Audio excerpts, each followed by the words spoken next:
How to make bacon stuffed mushrooms.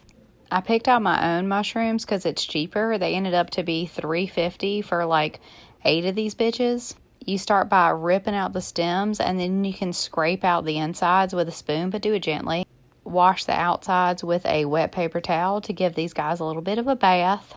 Super huge cooking hack. Use a muffin pan and spray it with nonstick spray. Chop the mushroom stems, add butter to a cast iron. I also chopped up some onion.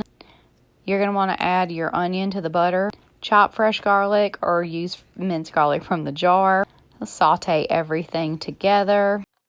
Then you're going to want to add a half a block of cream cheese. I cut it into cubes so it melts easier. I added a little pack of real bacon, not that like Bacon Bits bullshit. And then a handful of Italian cheese.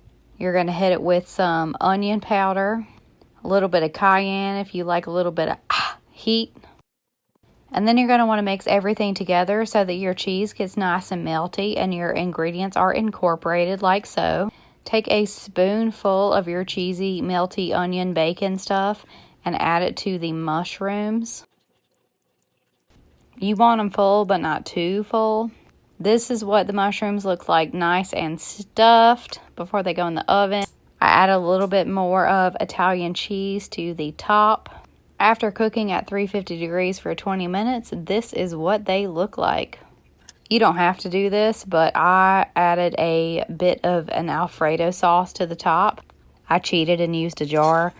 Y'all can omit this step or make it from scratch. You know, like do whatever makes you happy. I got that jar for $2.39 at the store. Anyway, this is my bacon stuffed mushrooms. These are also keto if you're following keto. They also make a great side dish. Please like and follow for more. Thank you.